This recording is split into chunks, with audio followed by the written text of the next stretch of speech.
Hello everyone and welcome to a brand new video. Today I wanted to talk us through the Switch 2 and just share my thoughts on what I think about it. Of course, we're going to start off with the console itself. Um it's looking so much better. It's looking so much better. And from what I've heard, the big screen and the size is just way more comfortable. People have been comparing it more to the size of like a Steam Deck in a way, which I think is really cool. But just looking on the screen, you'll see that it says high definition LCD display, which is interesting because we do have an OLED Switch, and it was very surprising to see that they didn't take that turn with it. But from the reviews of people that have hands on with the console, there's been people have said it's still got all the color and it's still got everything, and it's so much clearer, it's so much brighter than the current Switch, which um which is great news, obviously. So it was a surprise to see that, but I have high hopes. I never really play it in handheld, but for when I do, it would be great, and especially when you take it outside. If you're ever playing outside, it should be a lot clearer as well. Also, HDR up to 120 FPS is really exciting. Graphically and color wise, it's gonna look great by the looks of it. Obviously, that's not gonna apply to every single game. Um, like Cyberpunk and Elden Ring, not a chance. You are not gonna get the capability of 120 FPS. Maybe slight HDR. It's hard to say. It's hard to say. Going on to the dock, it looks a lot sleeker, and the fact now that it supports 4K is perfect. We've been waiting for this for ages, and I think it's going to look great. We've got the console itself now. It's got a much more improved design. It's got the kickstand, obviously, for people who play in tabletop mode. If you compare it to the OLED model, it's really similar to that one. It's pretty much the same. So I'm glad they've managed to stick with that. In tabletop mode as well, there's now a USB-C port on top of the Switch, which makes charging so much easier. And that's mainly the reason I never used it, because I always had to hold it handheld, um, which made things only to charge it, which made it harder.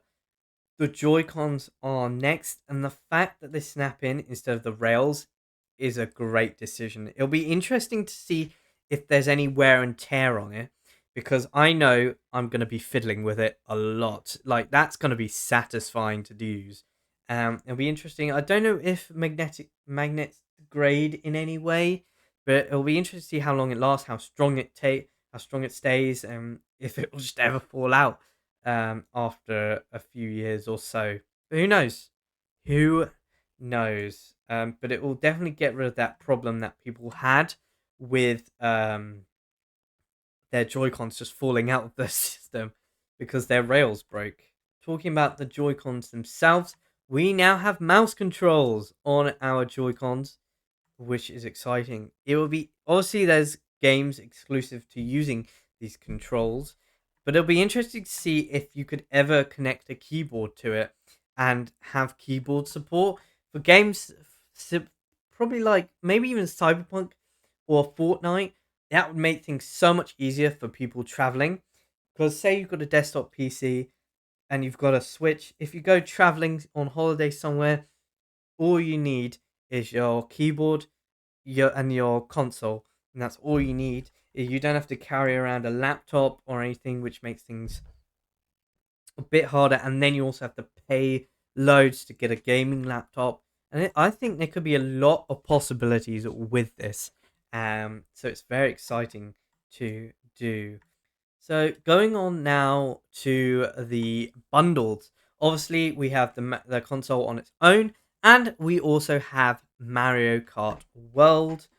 um, which I think is good. Um, it's it's a good bundle. It's a good bundle to have. Because it's going to attract a lot of fans to buying it. But then, of course, with that you have the add-ons as well. You got the Pro controller, which I think is going to be fantastic. The first generation was really good. So I've got high hopes for this one as well.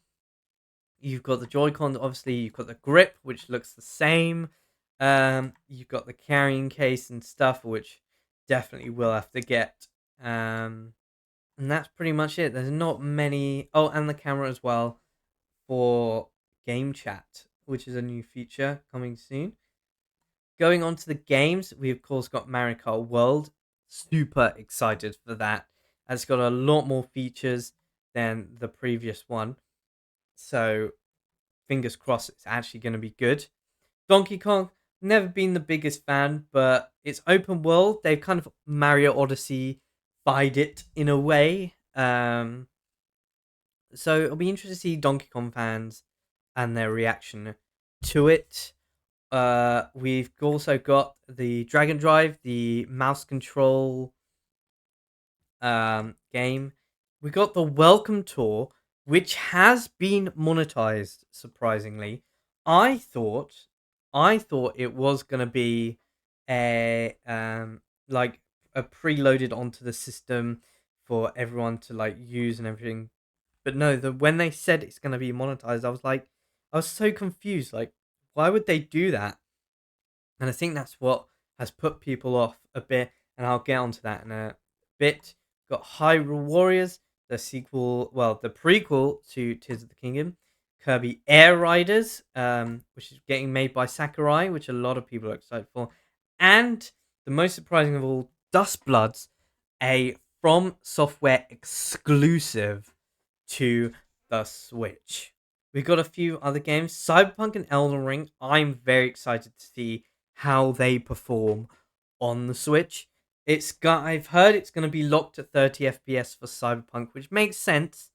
But graphically, I'm kind of interested to see what it's like, if they're going to put a lot of fidelity on it, or they're just going to put the resolution down quite a bit.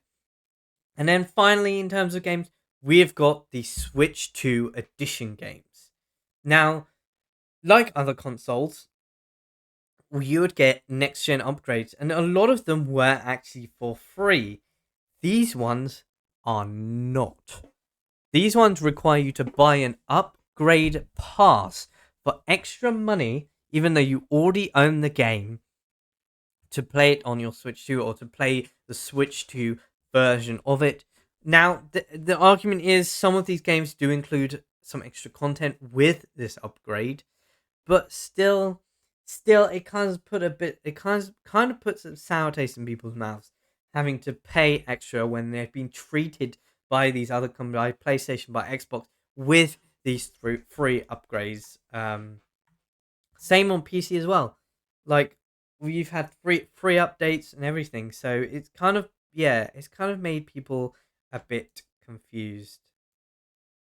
And now, going on to the elephant in the room, and that is the price. In the UK, the price for the normal console is £395.99, and for the bundle, it is £429.99. And just to put that in perspective, £429.99 is the same price as buying a PlayStation 5 with Astrobot. And the PlayStation 5 can play a lot more games at a much greater performance as well. And that's made people quite concerned, the way that the console is going, because the games and the console are costing a lot more than they had expected. Mario Kart is 75 quid for physical. And to put that in perspective, I'm pretty sure Mario Kart 8 was about 40-ish, 50 quid. So that is a huge jump. Now, that hasn't stopped me from pre-ordering on Friday. the day after the announcement. Oh, that was on a yeah. No, hang on. Getting mine. Well, on the Friday after the direct, I managed to get a pre-order in for the Mario Kart bundle, which I'm very, very, very excited about. And it will be coming on launch day, June 5th. So I'm hoping I can get hands on with it on the day, and share my first hand experiences with it. Um, is it a waste of money? Maybe, but since the first direct, I have been saving for it, and I was expecting the price to be quite big. And I've gone and put in my pre order, and yeah, I guess we shall see on June 5th what it is like. But I kind of just wanted to make this video sharing my opinions, kind of like the pros and cons of it, and um, it's led me to buy it. So it'll be interesting to see what people's experience are with it. Yeah, there's not really anything else I want to do about this, but other than that, I guess I'll see you all on June 5th. Hope you have a good one.